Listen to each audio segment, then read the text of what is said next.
Because I'm a scrap saver, I use rulers like this.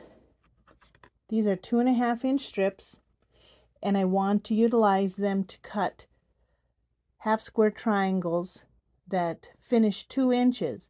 So if I use traditional method, that would mean I'd have to cut squares 2 7/8. But this does the math for me, so I can use the strips. If you can see, let me use this dark part. I align the top of the strip with these dotted lines, and then I put the bottom edge on this 2-inch finish line.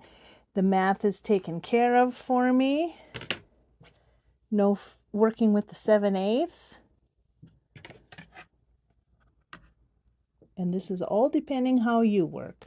I like to cut what's left off a hunk of fabric. I cut 2.5-inch strips, 2-inch, 1.5. Those are the smaller amounts I save.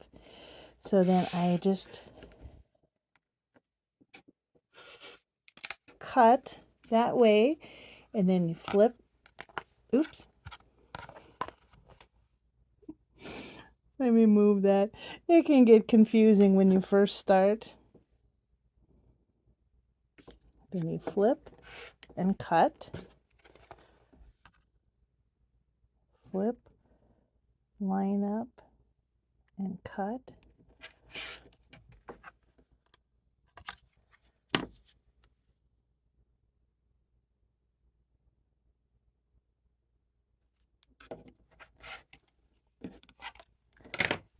And if you'd like to, you can always stack. I don't usually stack more than 4 layers working with this method because there might be too much shift.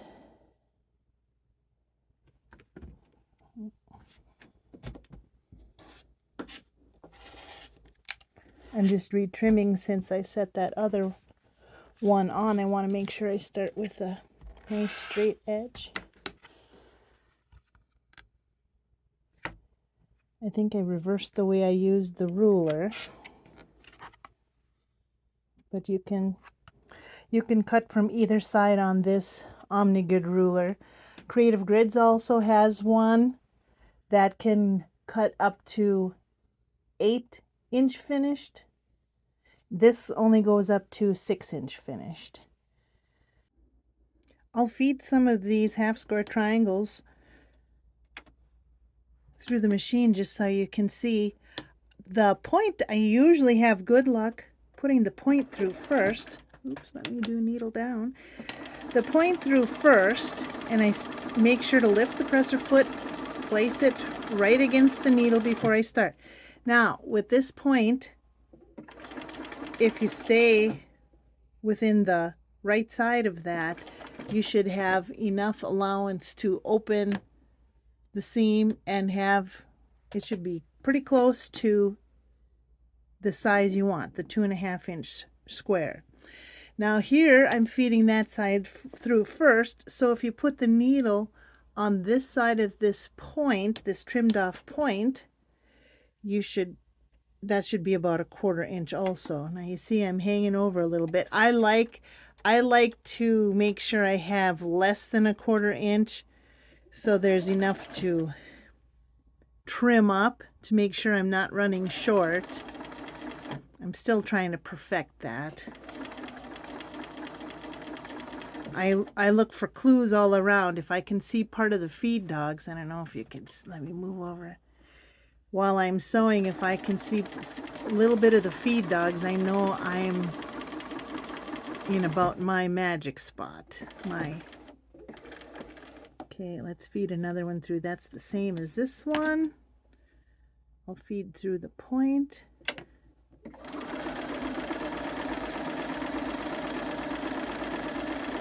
And the trick with sewing individual triangles to each other, make sure the point doesn't slip in at the end. Okay.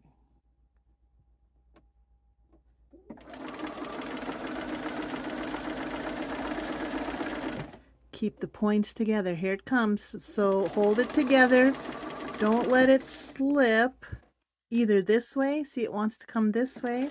So keep it a little straight. Oops. Easier said than done, isn't it? Oops. And I just chain stitch, just feed them through.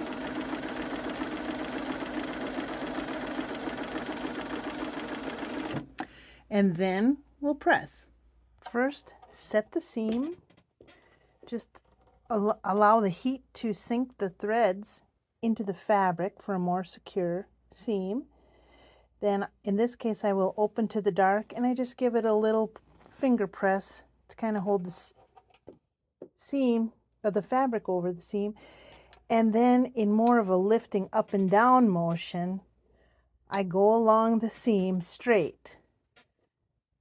No pushing straight down and pushing like this. That could cause your fabric to stretch. Since I already have heat there, I just keep setting the seam, opening up, give it a little finger press, and I press that open. Sometimes I set a bunch of these along, just settle all the seams, let them cool just a little bit, just keep stacking. And then after they cool a little bit, then you can be sure that cold fabric won't stretch as much. And then just go along the seam.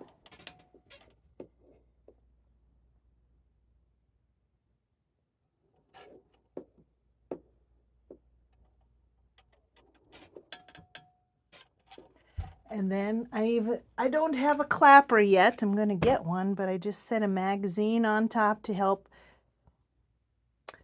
act like a clapper, allow the fabric to cool, and they should be nice and flat. Here's the first check of my pressed blocks, and I don't know if you can see, but they cooled and they're pretty flat. Using a clapper or whatever you have really helps to make those flat. If you just experiment with this, if you let things cool completely, I think you'll see a difference. I just used a dry iron. I didn't use steam. I didn't use best press or anything, and they stayed pretty flat. I've showed how to trim before, but I just want to show again. I want my 2.5 inch line within the block, and make sure to line the diagonal. It's pretty good on the top. And then turn it around 180 degrees, and then make sure you're lining up the 2.5. And then in this case it was just a sliver trim. I probably wouldn't even need to do that if you're pretty confident that your seam stays consistent. I am using scraps, so a lot of these scraps, I didn't have my stripology ruler yet, and they're not exactly accurate.